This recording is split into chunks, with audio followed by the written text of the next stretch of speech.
Bonsoir à tous. Merci de nous avoir rejoints pour cette troisième édition dédiée au BIM et Revit. Alors, après deux webinaires consacrés à la collaboration sur le cloud avec le BIM 360, nous avons décidé de changer notre fusil d'épaule et de passer au travail collaboratif sur un réseau local. Donc, le thème de la séance d'aujourd'hui est la mise en place du processus BIM pour la réalisation de projets d'exécution sur un réseau local. C'est un thème qui nous a été beaucoup demandé. Nous avons donc structuré une formation complète sur ça, et ce webinaire n'est qu'un bref aperçu de la formation. Alors, au programme aujourd'hui, next slide. Donc, on va avoir un petit survol des étapes de déploiement du processus BIM, avec entre autres comment organiser le travail et créer son gabarit, et comment personnaliser ces symboles et démarrer la collaboration. On va conclure avec une petite série de questions-réponses. Et la personne à la tête de cette présentation, ce sera Monsieur Najib Benzada, architecte urbaniste et BIM coordinateur. Donc nous sommes très ravis de l'accueillir pour la première fois parmi nous. Mais avant de lui donner la main pour se présenter dans plus de détails, je vous rappelle juste que vous pouvez laisser vos questions sur le chat et qu'on va y revenir à la fin. Alors Najib, si tu m'entends, je te passe la main et bon webinaire à tous. Merci Ferial. Salam alaikum et salam alaikum, bienvenue parmi nous. En premier lieu, je me présente brièvement. Je suis architecte urbaniste et BIM coordinateur, consultant et formateur chez SCVsoft des différentes solutions Autodesk qui sont destinées au métier d'architecture du bâtiment, à savoir Revit Architecture, 3ds Max, AutoCAD et bien d'autres logiciels. Au début, j'aimerais remercier SCVsoft à sa tête, M. Boudirdi, ainsi que toute l'équipe qui sont présents avec nous ce soir, de m'avoir donné cette opportunité et pour l'intérêt qu'elle porte pour le BIM et au travail collaboratif dans le milieu du bâtiment, impliquant tous les corps de métier. Donc, sans plus tarder, on passe au vif du sujet. Il faut savoir que la question du BIM est de plus en plus présente dans le monde entier. Nous allons aborder la façon dont Revit est traité du point de vue du BIM manager. On va voir son rôle dans la mise en place du processus de travail nécessaire au bon déroulement de la modélisation d'une maquette numérique qui sera destinée au projet d'exécution à travers Revit, un outil très puissant du BIM. Puis on verra la méthode de création du cartouche de votre entreprise, qui sera notre workshop principal, dont on verra par la suite comment récupérer des informations depuis un dessin AutoCAD et les intégrer dans Revit. Également, tout ce qui concerne la création de votre gabarit d'entreprise avec la personnalisation des symboles, des titres de vue, etc. Et comment créer et mettre en place un travail collaboratif au sein de votre équipe. À travers cette formation et ce webinaire, on va aborder les bases pour amorcer une organisation de travail vers le BIM. Vous serez capable de mettre en place des outils de production pour votre maquette numérique afin d'optimiser votre productivité. Donc, si vous êtes un utilisateur de Revit et vous voulez vous familiariser dans le travail collaboratif au sein de votre équipe, ou vous voulez implémenter le processus BIM dans votre entreprise pour la première fois, afin de réaliser des plans d'exécution avec une méthode de travail collaborative, ou même si vous voulez devenir un bon membre d'une équipe collaborative à travers Revit, vous êtes dans le bon endroit. On passe au deuxième chapitre. On va voir l'initiation au flux de travail à travers on va voir l'initiation au flux de travail à l'échelle de l'entreprise. Donc, à l'échelle d'une entreprise, il y a trois paramètres nécessaires pour amorcer une implémentation BIM. En premier lieu, on aborde l'organisation, car une maquette réussie est une maquette organisée. Peu importe la différence qui existe entre chaque entreprise, elles auront toujours un point en commun, c'est l'organisation. À ce titre, on va voir des exemples d'organisation de l'arborescence de Windows pour l'ensemble du projet et non pas seulement pour Revit. En deuxième position, je place les chartes, car elles ne sont jamais faciles à mettre en place et à faire appliquer. On verra par la suite c'est quoi une charte d'entreprise, un gabarit d'entreprise et la différence entre ces deux concepts. Donc, une audit interne est à préconiser afin de voir à quoi ressemble votre charte aujourd'hui. Est-ce que vous voulez la conserver telle qu'elle est ou vous voulez l'améliorer en termes de graphisme, par exemple? Il y a aussi les nomenclatures, il y a aussi les normalisations, les standards BIM, tels que l'ISO 19650, les conventions d'exécution BIM, qui déterminent les LOD, les niveaux de développement. On ne pourra pas les aborder tous dans ce webinaire, vu qu'on est limité par le temps, ça nécessite une autre formation plus poussée et détaillée qu'on pourra vous proposer par la suite. La migration depuis AutoCAD. Tout n'est pas à mettre à la corbeille. Il y a toujours des informations à récupérer, comme les détails, les cartouches, etc. Les questions à poser. Généralement, vous allez rencontrer 3 types de personnes dans votre équipe.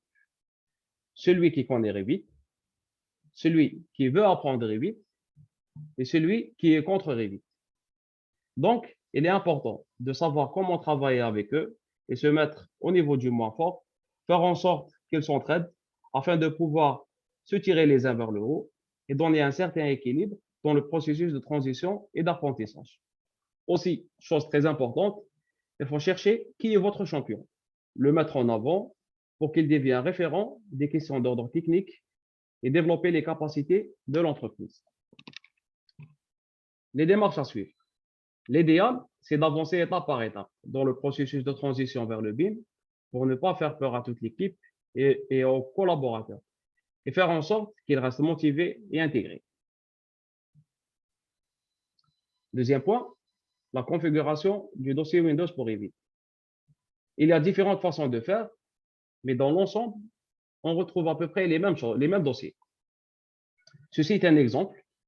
Le plus important est de récupérer la structure pour le projet BIM et surtout de garder la même arborescence sur tous vos projets, ce qui permet rapidement à une personne de venir aider une autre et de se retrouver rapidement dans l'arborescence du dossier Windows. Troisièmement, configurer les options de Revit. Il s'agit de configurer les options de Revit pour vous-même et votre équipe. La configuration des options de Revit s'effectue par poste, donc il faudra refaire les mêmes opérations dans chaque poste. Dans les options de Revit, on trouve les propriétés générales, l'interface utilisateur, la personnalisation des raccourcis clavier, là où on peut importer et exporter nos raccourcis clavier, la personnalisation du double-clic, les infobulles, les graphismes. Dans graphisme, on a la possibilité de changer la couleur de l'arrière-plan, par exemple noir, comme dans AutoCAD, mais il est recommandé de rester sur du blanc, car dans Revit, on voit ce qui va s'imprimer. L'emplacement des fichiers. On peut supprimer les gabarits qu'on n'utilise pas de la page d'accueil et ajouter le gabarit de notre entreprise. La même chose pour l'emplacement de la bibliothèque. On peut choisir de travailler avec la bibliothèque de Revit par défaut ou de pointer vers l'emplacement du fichier de la bibliothèque de l'entreprise. Créer un cartouche. L'idée, c'est d'avoir un cartouche qui récolte automatiquement les informations depuis la maquette pour tous les projets et de ne pas avoir à écrire les textes manuellement, comme on dit, d'une façon dure. Les informations principales sont récoltées depuis gérer, paramètres, les informations sur le projet. C'est la carte d'identité du projet. Dans le protocole de travail dans Revit, c'est la première chose qui doit être remplie. Nous allons tout de suite faire une démonstration. Donc, je passe sur AutoCAD. Donc, j'ai préparé sur AutoCAD deux fichiers de cartouches. Un fichier cartouche CVSoft brut et cartouche CVSoft. C'est ce fichier qu'on va exporter à la fin. Donc, on démarre sur le cartouche brut. On va faire la simulation qu'on a reçu ce fichier de la part d'un collègue.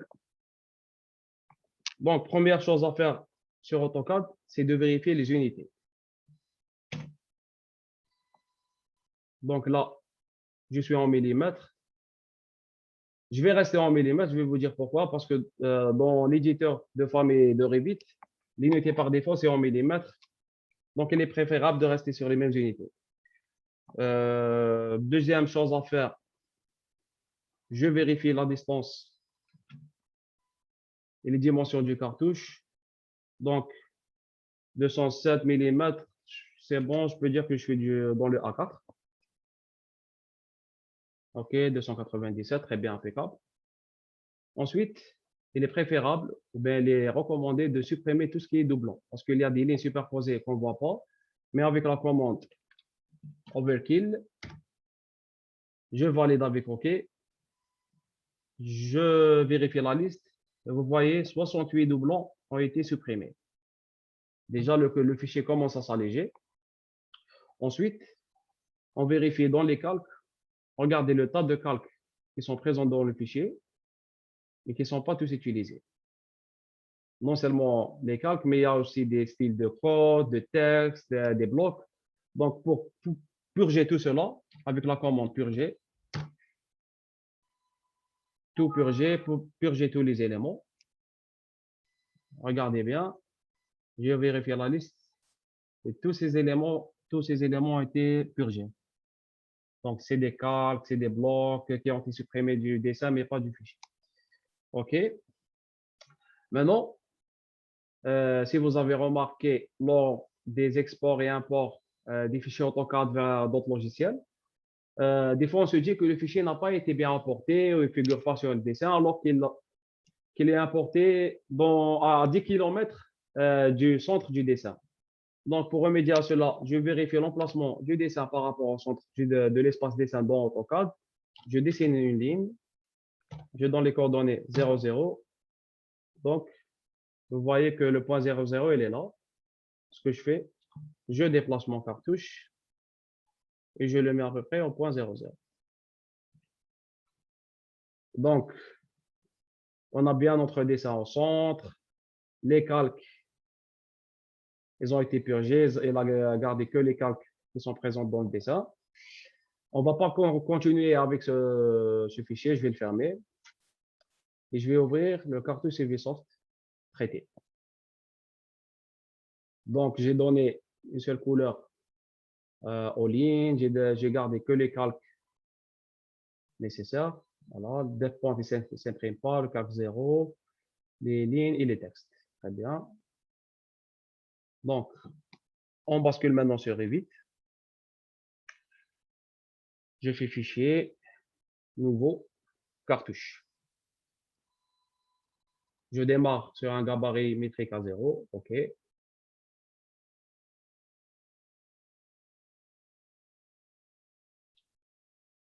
Le temps que ça s'ouvre.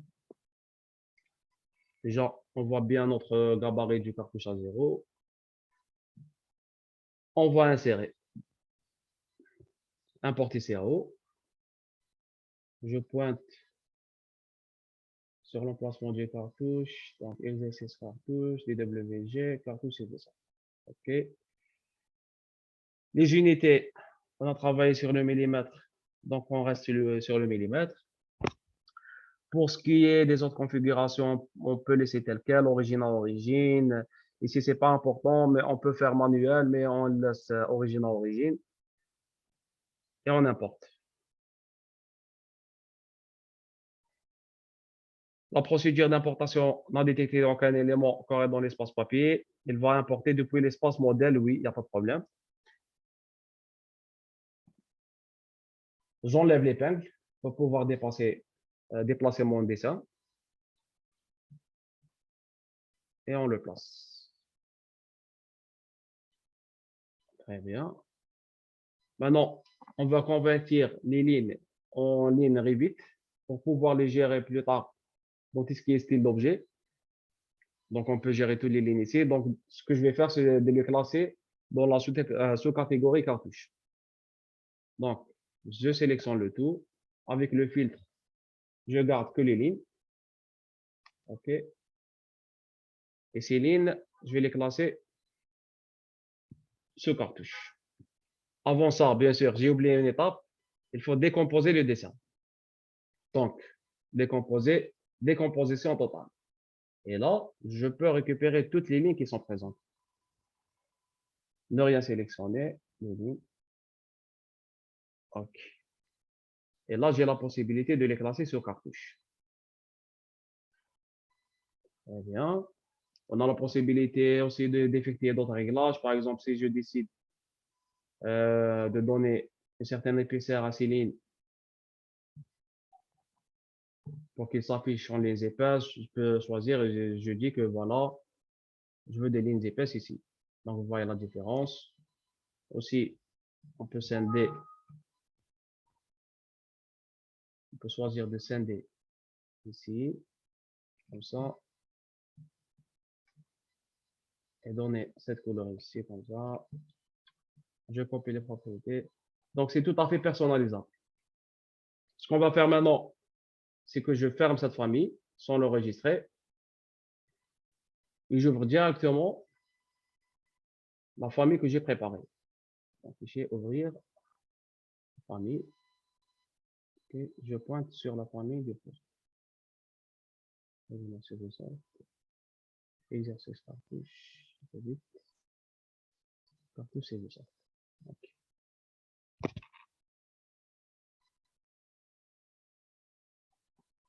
Donc, dans le cartouche de CVSoft, on a vu comment importer un dessin AutoCAD, comment personnaliser les styles des lignes. Mais chose très importante, c'est comment transformer les textes en libellés. C'est quoi libellé? C'est des attributs, c'est des textes qui récoltent directement l'information depuis la maquette ou depuis le projet. Donc, Wilaya, au départ, il y avait texte. Si on retourne sur AutoCAD, c'est des textes qui sont écrits en dur. Par contre, dans Revit, si je clique, c'est des textes qui ont été transformés en libellés et j'ai la possibilité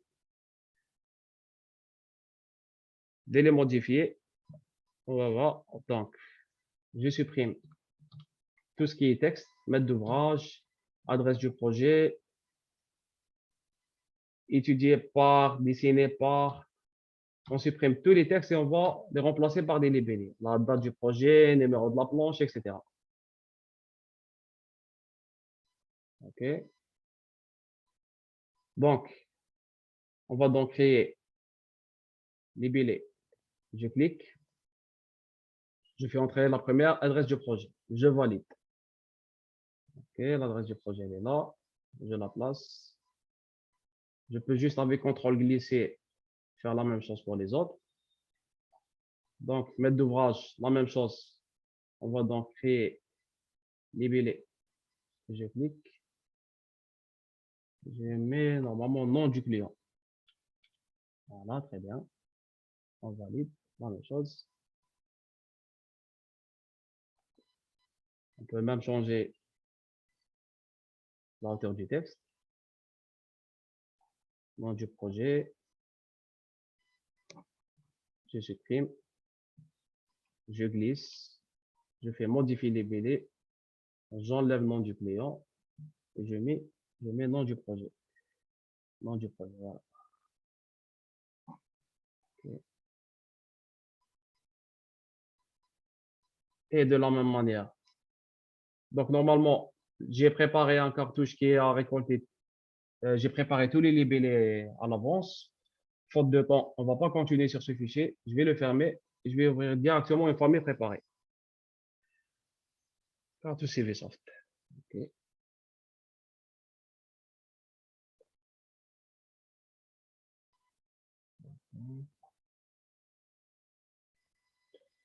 Donc, ouvrir.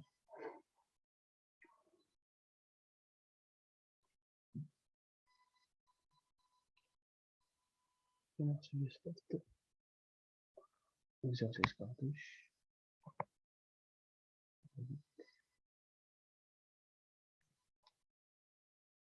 Normalement, c'est celui-là. Non, c'est pas celui-là.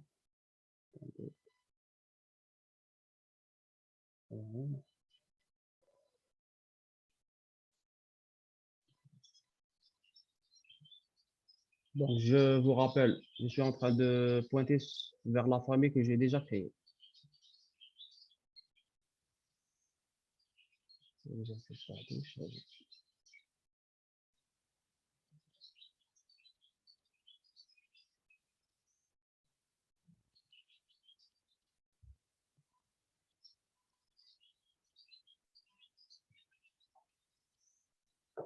Donc, c'est pas grave. Vous avez compris le principe.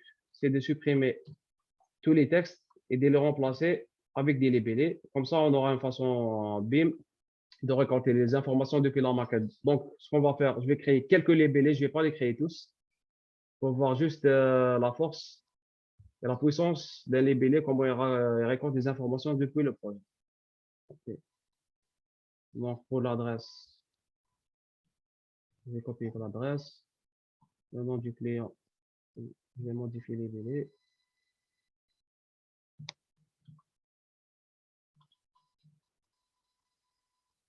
OK. Nom du projet, la même chose. On modifie.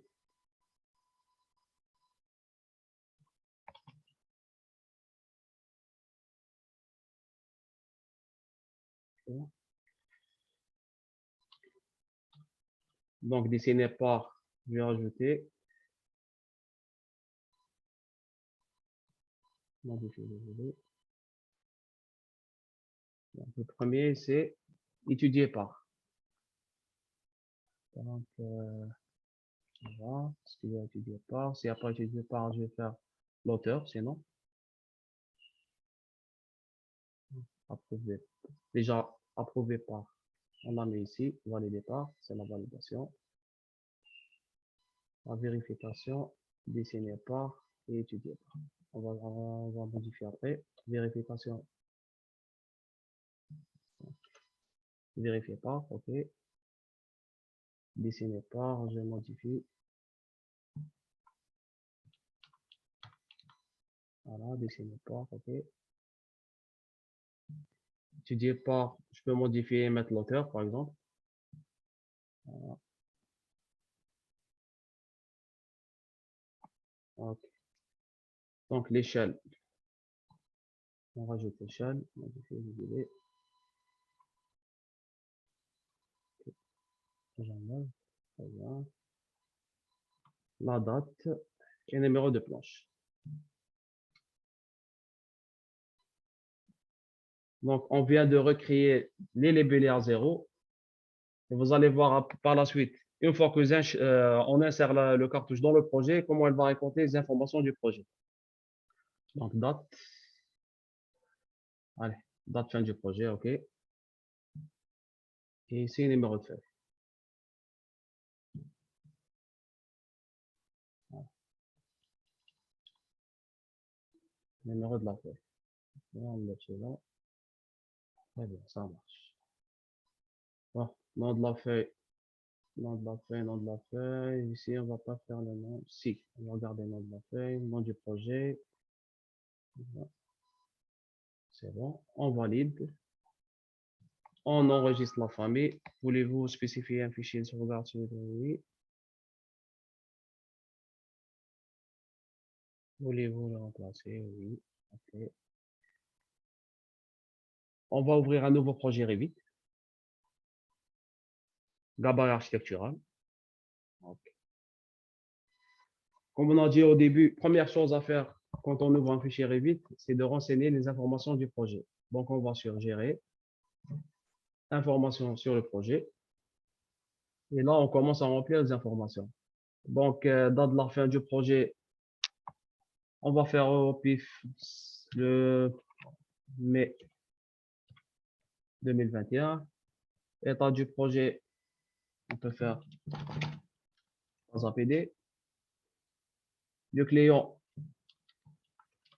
c'est Autodesk par exemple. Adresse, on va faire Bleda tout court. Nom du projet, on va faire réalisation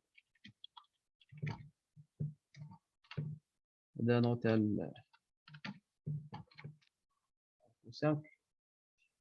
Numéro du projet, on va faire 1005 par exemple.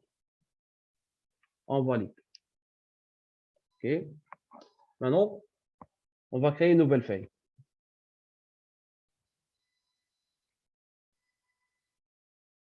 On peut le faire. OK.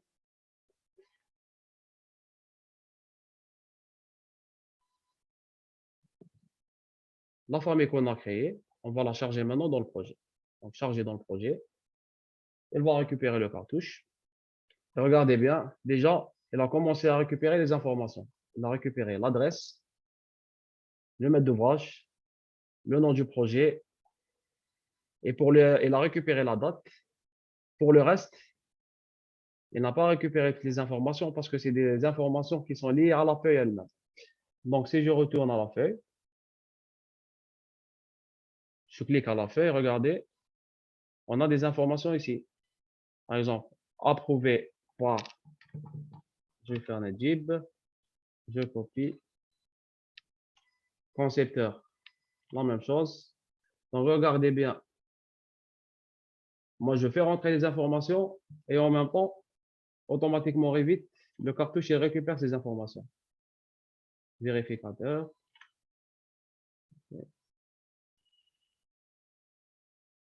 L'échelle. Maintenant, pour l'échelle. Si je vais dans une vue en plan d'étage, niveau 1, par exemple, je la mets au 200e. OK. Je retourne dans la feuille. Je glisse la vue du plan d'étage et Revit détecte automatiquement l'échelle et l'affiche. C'est la même chose pour ce qui est du numéro de la planche, etc. Donc, vous avez compris le principe. C'est une façon vraiment BIM de faire. C'est de créer un cartouche qui est valable pour les autres vues, pour les autres projets. On l'intègre dans le gabarit. On fait cette opération une fois et ben, on optimise le temps de travail. Et voilà. Donc, on retourne sur la diapo.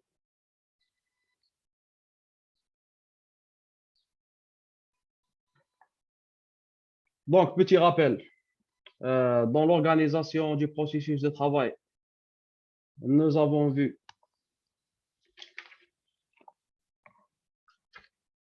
l'initiation au flux de travail à l'échelle de l'entreprise.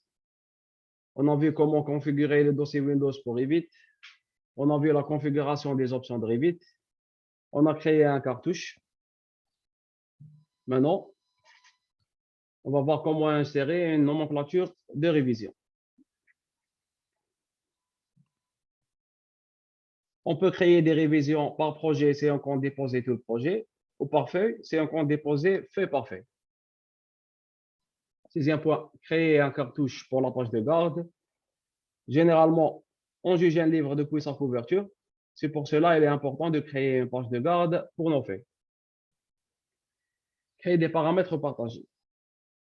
C'est un fichier texte qui va partager une information qui va être délivrée dans la famille et dans le projet.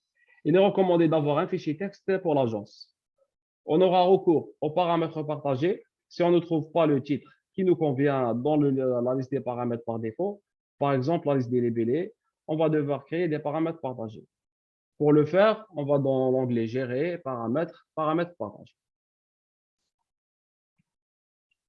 Comprendre la fonction phase. Dans Revit, on a la possibilité de travailler avec les phases existantes, nouvelles constructions, démolitions, etc. Aussi, on peut choisir des éléments et les affecter à une phase. On passe maintenant au troisième chapitre, la création du gabarit. De quoi est constitué un gabarit et comment l'écrire. Donc, le gabarit, c'est un fichier .rte, Revit Template. Il contient la charte, tout ce qui est style de texte, cotation, ligne, style d'objet, tout ce qui est d'ordre graphique, afin d'avoir une cohérence graphique entre tous les objets. Donc, si vous vous souvenez, au début, on a dit la différence entre un gabarit et une charte graphique. Donc, il faut savoir que le gabarit, il contient la charte. Les familles, tout ce qui est symbole, étiquette, objet 3D, on ne met pas toutes les familles dans un gabarit, ça risque de l'alourdir ou ralentir le processus d'échange. Les paramètres, tout ce qui est paramètres partagés, les phases, les filtres et les gabarits. Création d'une vue de départ. Quand on démarre le projet, on aura toujours la même vue qui s'affiche avec des informations éventuelles. On va dans l'onglet Gérer, Gérer le projet, Vue de départ.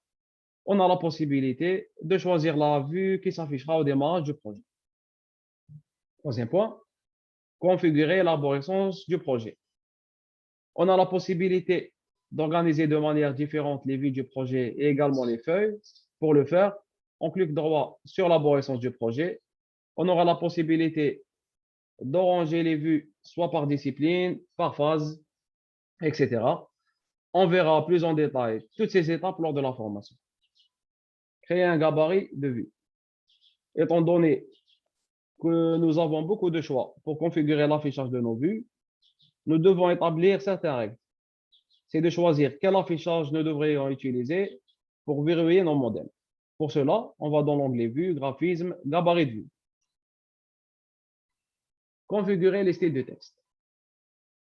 Un gabarit doit contenir toutes les configurations de texte suivant votre charte. Configurer les styles de cotes. La même chose. Il est possible de régler l'affichage des cotes pour 2 unités, par exemple en centimètres et pouces. Très pratique pour le travail à l'étranger. Configurer ces styles de ligne. Ils vont définir les styles de ligne dans notre projet lors de l'impression. On verra comment personnaliser les plumes et les épaisseurs. Configurer la demi-teinte et le niveau en fond de plan. La même chose, de la même façon. Ils sont tout à fait personnalisables. Dans les propriétés de la vue en plan, on a la possibilité de configurer les niveaux en fond de plan. 9e point. Ajouter une liste de symboles. Il est important dans un gabarit d'organiser ces légendes pour les utiliser dans les autres projets. Parmi les légendes qui doivent être présentes dans les gabarits, il y a les légendes des symboles. Dans la vue de légende, on peut insérer des composants de légende. Très pratique pour faire des tableaux de menuiserie, des plans d'exécution, ce qu'on appelle nomenclature graphique. 10e point, ajouter une liste de feuilles. Dans l'onglet Vue, créer nomenclature, on peut créer des listes de feuilles et les glisser dans la feuille.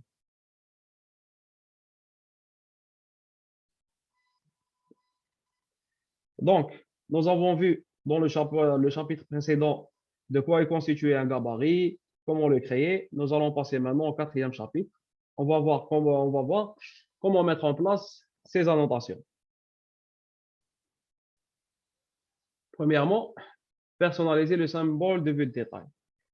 Il est possible de personnaliser le symbole de la vue de détail suivant votre charte et le placer dans votre légende de symboles. Deuxièmement, personnaliser le symbole de vue d'élévation. Il est aussi possible de changer la famille de symboles de vue d'élévation qui ont été chargés par défaut et de créer votre propre famille de symboles. Ça nécessite 2 étapes. Au début, nous devons créer le corps. Puis, nous devons faire le pointeur. Après cela, nous allons combiner les 2 familles et les charger dans notre gabarit de projet. Personnaliser les symboles de vue de coupe et de quadrillage de la même façon. Ils sont tout à fait personnalisables avec les mêmes étapes de création. C'est des familles imbriquées qui seront chargées dans le gabarit. Personnaliser le symbole de la ligne de niveau. Lors de l'installation de Revit, des symboles sont chargés par défaut dans la bibliothèque avec les mêmes étapes précédentes. Nous allons créer notre propre famille de symboles. Cinquièmement, personnaliser les titres de vue. Dans une vue de feuille, lors de la sélection d'une vue en plan, Revit nous donne la main pour modifier le titre de la vue en question. Personnaliser les étiquettes. Il est important dans le gabarit d'entreprise de personnaliser les étiquettes de portes, des fenêtres et autres, suivant la charte graphique. Donc, toutes ces opérations qu'on vient de citer, nous allons les voir plus en détail lors de la formation étape par étape. Après avoir parcouru les différents chapitres précédents, à savoir les étapes de l'organisation du processus de travail, la création du gabarit d'entreprise, la personnalisation des symboles et des étiquettes, nous allons passer maintenant au 5e chapitre, qui est la mise en place d'un travail collaboratif. C'est un moment clé de l'implémentation du processus BIM dans votre entreprise. Il faut savoir que Revit est un logiciel unique dans son genre, car elle stocke toutes les informations du projet dans un seul fichier, ce qui rend le travail en équipe un vrai challenge. Si vous avez remarqué, dans la plupart des programmes informatiques, il n'y a qu'un seul utilisateur qui peut avoir accès au fichier à la fois. Pour remédier à cela, Revit a créé le travail collaboratif. Il s'agit d'une collection d'outils qui permettent à plusieurs utilisateurs d'accéder au même fichier du projet et en même temps. Donc, premier point, on va créer un fichier collaboratif. C'est quoi un fichier collaboratif? Il s'agit d'un fichier central qui est placé sur le serveur de votre entreprise ou bien dans le cloud d'Autodesk. Et chaque membre de l'équipe aura une copie locale du fichier central. Entre le fichier central et le fichier local, il va y avoir des communications et des communications avec des informations. Il s'agit d'informations informatiques toutes les 5 secondes. Si un membre de l'équipe touche à un élément, il deviendra emprunteur de cet élément. La synchronisation a pour objet de voir les modifications dans les deux sens. Si un utilisateur local 1 effectue des modifications et synchronise, il mettra à jour le fichier central. Alors, le deuxième utilisateur local 2 synchronise à son tour afin de récupérer les informations du local 1 et envoyer ces modifications au fichier central. Ne vous inquiétez pas, on fera tout de suite une petite démonstration dans ce sens. Créer un fichier collaboratif. Donc, pour démarrer le travail collaboratif, on va donc collaborer. Revit nous demande d'enregistrer le modèle. Il faut faire très attention dans ces étapes, car c'est là qu'on va définir l'emplacement de notre fichier central. Il est recommandé toujours d'ajouter avec le nom du fichier central le mot central, afin de ne pas travailler dessus ou de le déplacer par erreur. Revit nous demandera la manière dont on veut collaborer, soit dans notre réseau local ou bien dans le cloud. Pour notre formation, on va choisir en local. Une fois le modèle central enregistré, on va remarquer que la disquette de sauvegarde a disparu et elle est remplacée par un cube de synchronisation. Organiser les sous-projets. Par défaut, on a 2 sous-projets.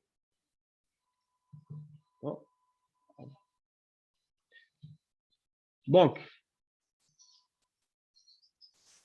pour les sous-projets, ils sont créés par les utilisateurs. Ils contiennent des éléments modélisés. Ils sont classés par catégorie. Les éléments créés seront placés par défaut dans le sous-projet actif. Il faut vérifier l'emplacement des éléments dans le bon sous-projet avant et après la création. Les questions à se poser lors de la création des sous-projets. Quels sont les sous-projets à choisir? De combien avons-nous?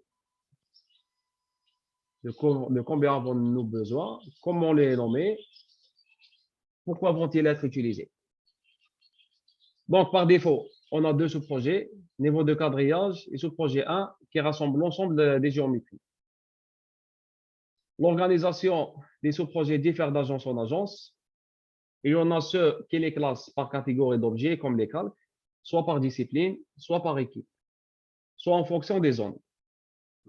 Dans modifiable, si on met oui, ça ne conviendra pas au travail collaboratif, au travail d'équipe, car vous serez l'unique propriétaire de la maquette et personne ne pourra travailler dessus. Donc, pour libérer le travail sur les sous-projets, il faut faire non dans modifiable. Bon, très peu d'agences utilisent la notion de propriétaire. En cas où la personne sera absente, ça bloquerait le travail. Par contre, à partir au moment où quelqu'un clique sur un objet, il devient son emprunteur, c'est-à-dire le propriétaire d'un objet entre 2 synchronisations.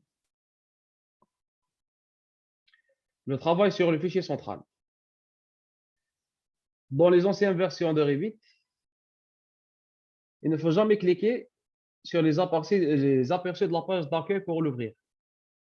On risque d'ouvrir le fichier central, sinon personne ne pourra communiquer les informations. Il faut que les membres de l'équipe soient en local afin de pouvoir travailler en collaboration. Mais à partir de la version 2020, Revit a créé automatiquement un fichier local lors de l'ouverture d'un fichier central depuis la page d'accueil. Donc, on doit passer par ouvrir du menu fichier. On clique sur le fichier central. Revit reconnaît automatiquement qu'il s'agit d'un fichier central. Il nous donne 2 options, soit de créer le fichier central lors de son ouverture, ou bien de détacher le fichier. Lors de l'ouverture de la copie locale, par défaut, le nom du fichier central change.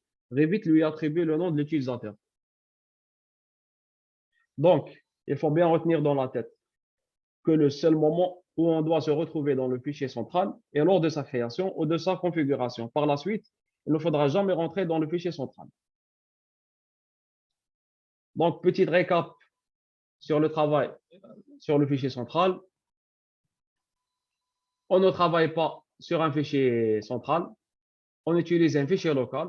On passe par le fichier central pour ouvrir un fichier local. On va faire une simulation de collaboration entre deux utilisateurs au sein de l'équipe. Donc, je retourne sur Revit.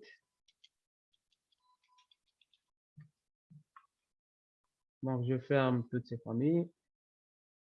Non. Donc, le premier utilisateur, il s'appelle architecte. OK. Je vais ouvrir une deuxième session de Revit.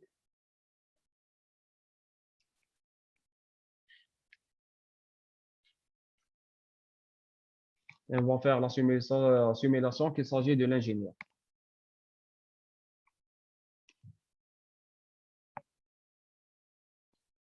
Le temps que ça s'ouvre.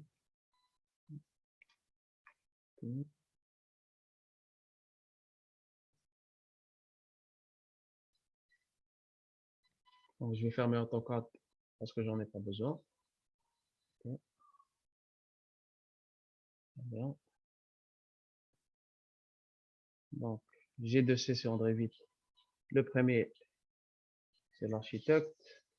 Le deuxième, je vais le glisser ici. Je vais mettre ingénieur.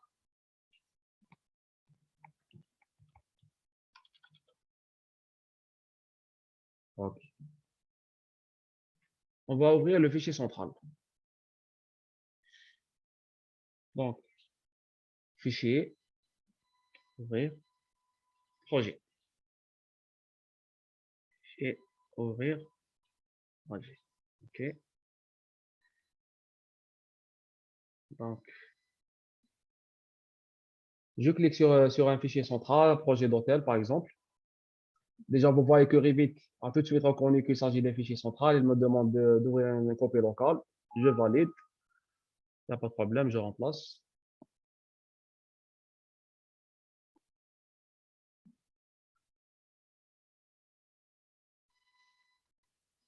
OK, de la même chose, de la même façon.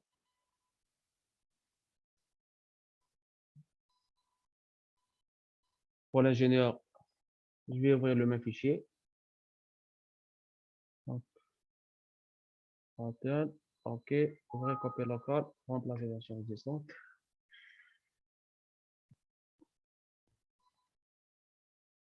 Donc, je vous rappelle, on va faire la simulation de deux membres de l'équipe qui travaillent en local. On va voir comment se déroule le travail collaboratif au sein d'un réseau local en temps réel. Donc, de ce côté-là, j'ai l'ingénieur. De ce côté-ci, j'ai l'architecte. Donc, par exemple, si l'architecte décide de modifier l'emplacement de ce mur avec la porte. Donc, par exemple, je sélectionne le mur, je le déplace, je dépasse les éléments. OK. Je scrolle l'élément ici. Par exemple, je déplace cette porte. On va faire simulation de créer une autre porte, de changer son emplacement. OK. Et je synchronise. Élément d'empreinte. OK. Regardez bien du côté de l'ingénieur, rien ne s'est déroulé. Mais du moment où il va synchroniser, il récupère toutes les informations. Et voilà. Donc, vous avez vu comment se déroule un travail collaboratif en temps réel avec la synchronisation. Deuxièmement, on va voir comment se déroulent les sous-projets et le travail avec les membres de l'équipe. Donc, dans gérer sous-projet. Donc, comme on a dit au départ, dans modifiable, il faut rester sur non. Je vérifie de l'autre côté de l'ingénieur si c'est bon aussi. OK. Donc, regardez bien. Si l'architecte, il décide de travailler sur ce mur, et l'ingénieur, lui aussi, il décide de travailler sur ce mur, Revit, il va faire des avertissements et il annonce que cet élément, il est déjà emprunté par l'architecte, il ne peut pas travailler dessus, mais il peut envoyer une requête. Démonstration tout de suite. Donc, je clique sur l'élément. Par exemple, je veux le déplacer. Si l'ingénieur veut effectuer la même chose, il clique, il déplace. Revit, ce qui veut dire impossible de modifier l'élément en tant qu'architecte, ne l'a pas réenregistré. Mais par contre, l'ingénieur, il peut envoyer une requête à l'architecte et lui dire, voilà, je veux travailler sur cet élément. Regardez, la requête, elle est déjà placée là. On peut l'afficher. Je peux soit accepter la requête et dire oui, vous pouvez travailler, ou refuser la requête et dire que non, je n'ai pas encore terminé mon travail sur cet élément-là. Donc, vous avez vu comment se déroule le travail avec la notion d'emprunteur. Une chose très importante aussi avec le Work Sharing Monitor qui est fourni lors de l'installation des Revit, il nous donne la possibilité de voir les membres de l'équipe qui travaillent sur le projet. Par exemple, dans notre exemple, l'ingénieur et l'architecte. Regardez bien. Si par exemple l'ingénieur, il décide de synchroniser,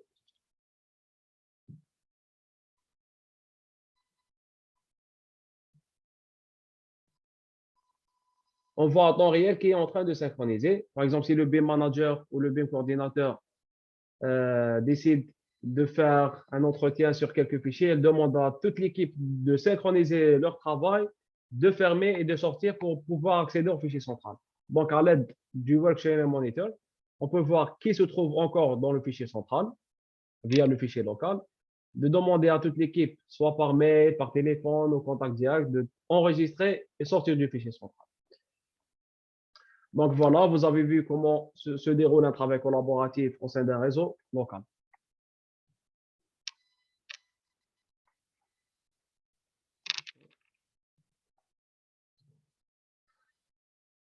Détacher le fichier central.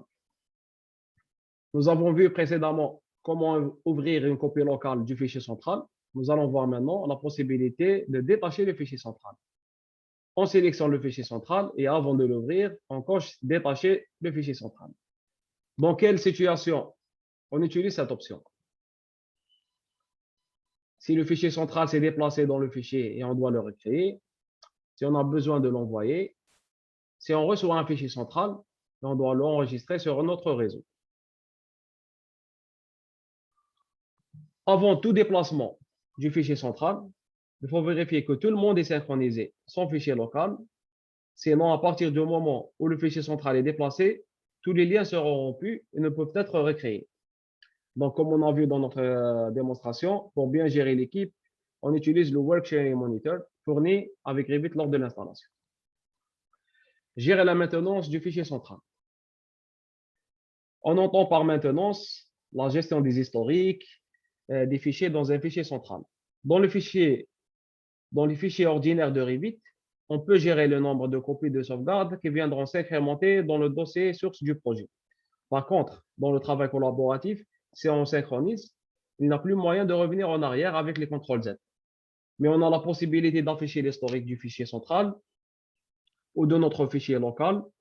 On retrouve toujours deux dossiers qui viendront l'accompagner, Central Backup et Revit Camp. Ces sauvegardes pèsent du poids. À chaque fois qu'on fait une sauvegarde, le fichier Revit va grossir. C'est important que le BIM Manager passe toutes les semaines ou tous les mois, selon le nombre de personnes qui travaillent sur le fichier, pour le détacher, l'écraser, le refaire à neuf. Il y a d'autres façons de faire, bien sûr. Il y a d'autres façons de gérer la maintenance du fichier central qu'on verra plus en détail dans les formations.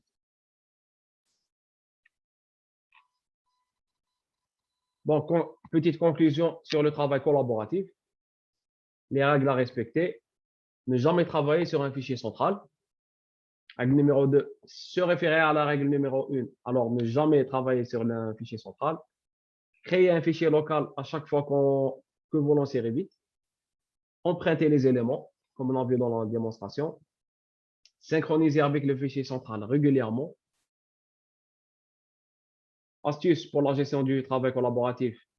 Il faut limiter les sous-projets au strict nécessaire. Laisser la main aux équipes pour la gestion des sous-projets. Vérifier l'historique en cas de souci. Vous pouvez utiliser les store backup. Les anciens fichiers locaux peuvent être des backups. Quand faut-il ouvrir le fichier central? On ouvre le fichier central après que tous les utilisateurs se soient déconnectés en utilisant le Workflow Monitor pour la maintenance, en cas d'erreur ou d'alerte, pour mettre à jour les liens, pour archiver le projet. Ceci est une checklist qui circule dans plusieurs forums du BIM. Ça résume à peu près tout ce qu'on a vu dans ce webinaire. Donc, on vérifie au départ les unités, l'emplacement du fichier, les familles, tout ce qui contient un gabarit. Donc, c'est très important de porter avec soi cette liste et de vérifier étape par étape tous les éléments qui doivent être intégrés dans l'implémentation d'un processus BIM et dans la création d'un gabarit de votre entreprise. Je vous remercie pour votre attention et si vous avez des questions, on vous écoute. Alors, je te remercie moi-même, Najib, pour la clarté de tes propos et toutes les Merci à données que vous. tu as données. Donc, c'était vraiment très, très intéressant. Et je vois que le chat est d'accord parce que ça a suscité beaucoup de questions. Donc, si tu es prêt, je vais t'en lire quelques-unes et on peut y répondre ensemble. D'accord? D'accord, OK. D'accord. Donc, première question. Qui est chargé de faire ce travail de configuration et de personnalisation? Donc, je Donc, suppose qu'il parle de la partie au tout début de Revit. oui, il faut savoir que cette méthode-là, ça diffère de l'ampleur du projet et de l'ampleur de votre agence. Par exemple, si on parle d'un grand projet avec une grande équipe, c'est la tâche du BIM manager. Parce que c'est lui qui va créer tout ce qui est la convention d'exécution BIM, qui détermine les équipes qui vont travailler sur le projet, les logiciels qui vont être utilisés, et à l'aide du BIM coordinateur, ils instaurent cette charte BIM. Mais je conseille à tous les utilisateurs de Revit ou bien les jeunes étudiants, ceux qui veulent apprendre cette méthode, c'est de l'appliquer sur n'importe quel projet. Par exemple, moi, j'utilise Revit dans l'agence où je travaille, mais il n'y a pas encore une charte BIM qui est instaurée. Donc, je peux créer au départ ma propre charte que je vais utiliser, créer mon gabarit et intégrer tous les éléments, soit famille, tout ce qu'on a vu au départ, dessin, annotation, code, dans le gabarit, l'utiliser et le déplacer avec soi. Ok, très bien. Donc, deuxième question. C'est une question un petit peu plus technique et qui va parler de la partie feuille. Donc, Mhm. quand on place différents plans sur une feuille avec des échelles différentes, on va avoir le message comme indiqué. Donc, il y a une personne qui demande comment remédier à la partie comme indiqué et avoir l'échelle juste en dessous du plan, même si on a des échelles différentes. Oui, très intéressante question. Ça se voit que cette personne a bien suivi le webinaire parce qu'on a fait l'illustration. On a glissé juste une seule vue en plan qu'on l'a mis en 2 centièmes. Donc, le cartouche, il a récupéré l'échelle de la vue en plan. Mais si on glisse plusieurs vues en plan dans notre cartouche, donc Revit va afficher comme indiqué. Donc, il y a plusieurs échelles, par exemple centième, 2 centièmes et 50e. Pour remédier à cela, il faut créer des paramètres partagés euh, spécifiques à chaque vue en plan. Comme ça, on peut, comme on a dit, si on ne trouve pas tous les paramètres nécessaires, on a la possibilité de créer des paramètres partagés et personnaliser tous les paramètres qu'on ne trouve pas. D'accord, très bien. Alors, une question un petit peu plus générale. Qui gère les fichiers centrales? Le fichier central, c'est la tâche du BIM manager. Attention, si vous travaillez dans une équipe collaborative, les membres de l'équipe ne doivent jamais ouvrir le fichier central, sinon ils auront des soucis avec le BIM manager. Alors cette fois-ci, on va avoir une question qui est d'ordre plus théorique, je dirais. Donc c'est Mhm. quoi une convention d'exécution BIM? Oui, on a parlé au départ de tout ce qui est standard, convention d'exécution BIM. On a dit que on ne va pas les aborder dans ce webinaire et cette formation parce que ça nécessite une autre formation qu'on pourra proposer par la suite. Mais n'empêche qu'on peut donner une petite définition d'une convention d'exécution BIM. On peut dire qu'une convention d'exécution BIM est un document qui détaille la méthodologie de modélisation d'un projet BIM. Il intègre les caractéristiques de la maquette, les types de collaboration, ainsi que l'aspect juridique. Très bien, je pense que c'est une très bonne définition de ça. Donc une autre question, c'est par rapport à l'organisation. Alors il y a une personne qui nous demande, est-ce que les étapes qu'on propose ne peuvent s'adapter qu'à la partie exécution ou sur tout le reste du projet? Les étapes qu'on vient d'illustrer doivent être appliquées. Si on décide, si on a un cahier de charge BIM et on a une convention d'exécution BIM, c'est là qu'on décide à quelle étape on va intégrer ou instaurer le processus BIM. Mais il est préférable, il est conseillé de démarrer l'instauration du processus BIM dès la phase esquisse jusqu'à la fin, jusqu'à comme on dit, le cycle de vie du projet. Par exemple, si on parle des dimensions du BIM, si on intègre la septième dimension avec tout ce qui est facility management, donc c'est même après la livraison du bâtiment, avec les facility managers et les maîtres d'ouvrage, ils peuvent gérer la maquette et le projet après sa livraison, après sa réalisation. Donc, l'instauration d'un processus PIM, elle est nécessaire depuis la phase esquisse jusqu'à la livraison et jusqu'au cycle de vie. J'irai même encore plus loin et dire jusqu'à la démolition. Jusqu'à la C'est-à-dire que démolition. Exactement, Frédéric. D'accord. Donc, autre question, est-ce que le BIM est limité juste à Revit? Est-ce que le logiciel Revit est le seul à proposer ça? Non, il faut faire bien la différence entre une méthodologie de travail qui est le BIM et un outil du BIM qui est Revit. Bien sûr, il y a d'autres concurrents qui utilisent le BIM. Par exemple, on a Archicad, Allplan, Tekla. Donc, il y a plusieurs outils et logiciels qui supportent le BIM, mais il faut savoir faire la différence entre un logiciel et une méthodologie de travail. Exactement. Donc, autre question, à part l'architecte et l'ingénieur, qui sont les intervenants du processus BIM? Comme on a dit, le BIM, c'est une méthodologie de travail. Donc, on parle de la collaboration. Donc, le BIM n'est pas limité à l'architecte ou bien à l'ingénieur. C'est tous les corps de métier qui sont impliqués. Donc, ça, c'est pas limité à l'architecte ou à l'ingénieur. Il y a même les ingénieurs en électricité, en équipement. Donc, tous les corps de métier sont intégrés et sont concernés par le BIM.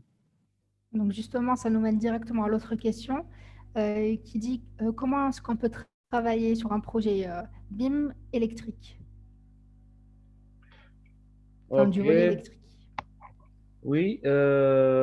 Vous savez que Revit, comme on a dit, c'est un logiciel unique dans son genre et supporte les différents corps de métier. Donc, on a Revit Architecture, Revit Structure et Revit MEP, Mechanical, Electrical, Plumbing. Donc, pour répondre à la question du participant, oui, c'est faisable de faire vos projets d'électricité avec Revit. Et ça veut dire qu'ils peuvent faire des projets BIM à travers Revit, avec des familles qui sont intégrées, qui sont téléchargées lors de l'installation. Et par la suite, il peut créer des familles, l'intégrer dans son gabarit électrique et les utiliser pour les futurs projets avec une méthode BIM. Exactement. Donc, vous avez le choix entre soit télécharger et modifier selon les paramètres que vous avez, enfin les configurations, ou bien directement créer vos propres familles à l'intérieur. Exactement. Donc, la prochaine question, c'est est-ce que le BIM est un master ou une formation? Donc, si tu me permets, Najib, je prends celle-là. Oui, bien sûr. Et je vais utiliser tes mots pour répondre. Et comme Najib a dit, c'est une méthodologie. Donc, ça s'apprend. que vous choisissez un parcours académique de master qui existe déjà dans différentes universités ou un parcours qui soit plus pratique en vous orientant vers des formations, c'est à vous de choisir selon l'objectif final. Et quand je dis master académique, je pars sur de la théorie. Et quand je dis formation, je dis pratique. Ça dépend également de la formation que vous choisissez. Vous pouvez prendre la partie maîtrise de l'outil, comme je peux prendre coordination ou management. Donc, c'est vraiment selon l'objectif final. Je ne sais pas si Najib est d'accord avec moi. Tout à fait d'accord avec vous. Ok, très bien. Donc, ça mène à la deuxième question, qui est quel est le meilleur raccourci pour devenir manager?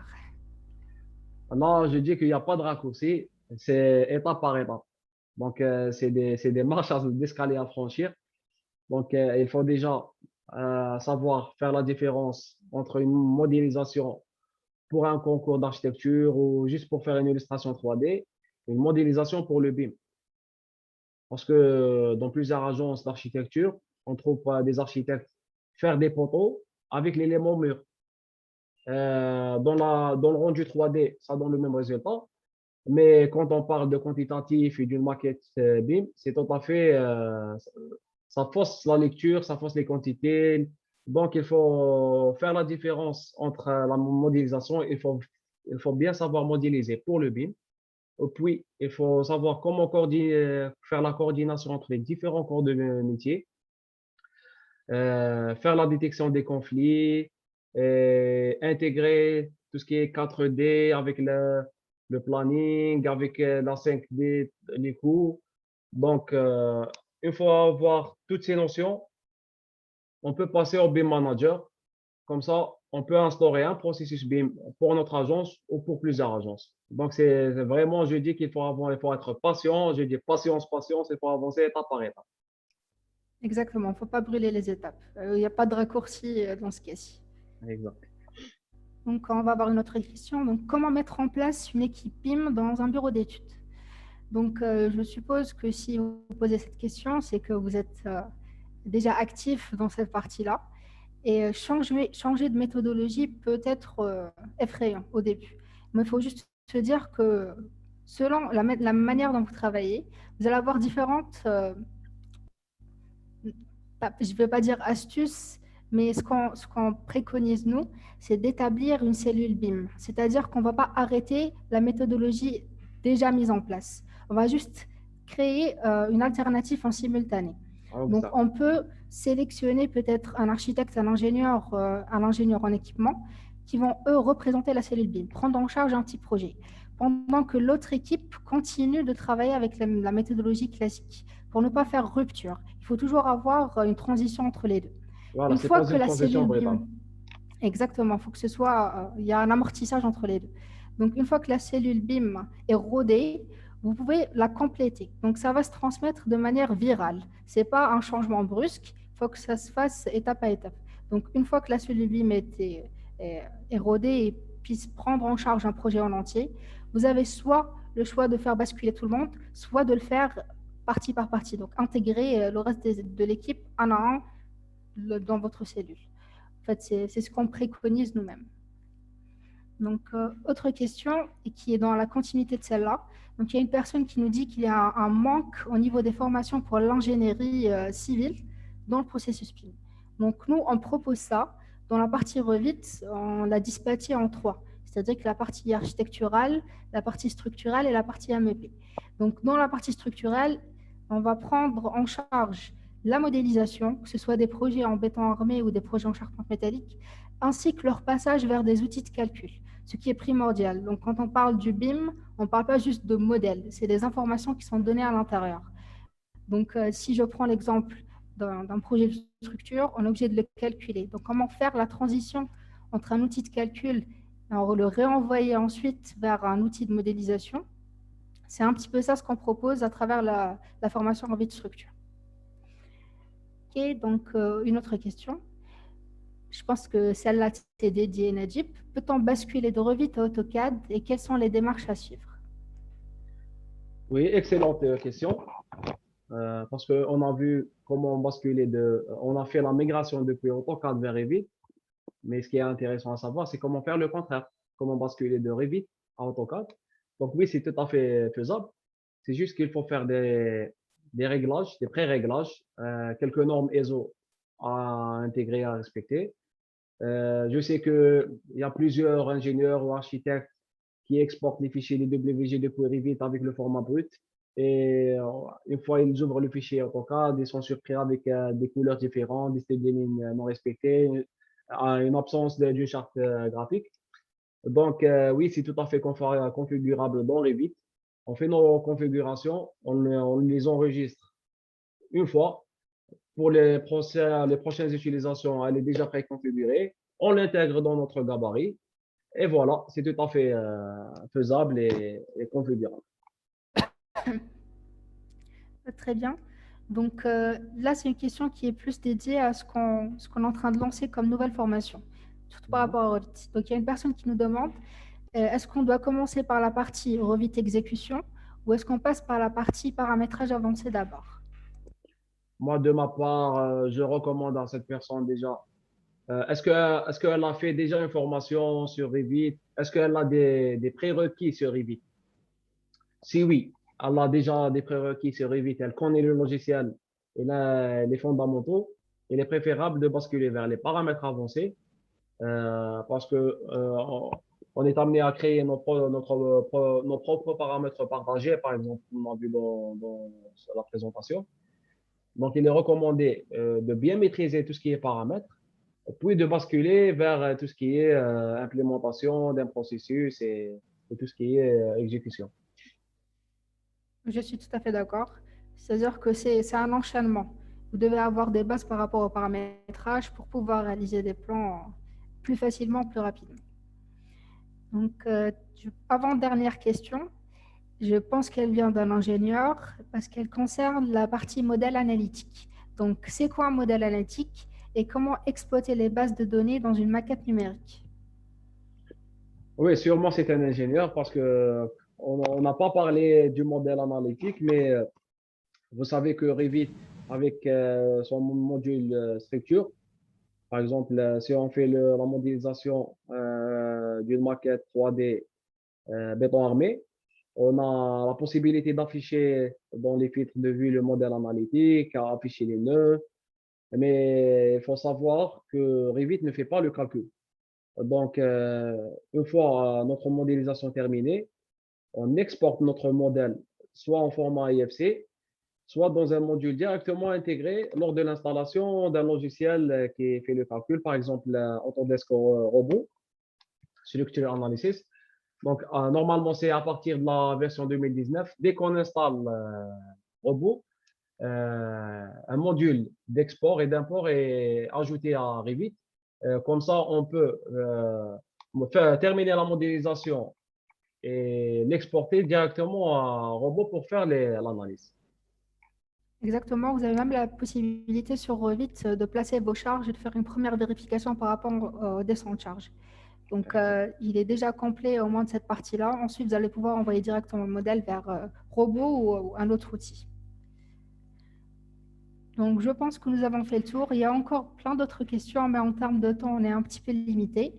Donc, pour les autres personnes qui ont des questions, vous allez pouvoir nous joindre par la suite. Et pour cette section-là, donc on va la clôturer. Si Nadine, tu veux bien passer à l'autre diapo. Donc, on a enregistré cette session. Elle sera disponible sur notre site dans la rubrique Actualité. Idem pour les webinaires précédents.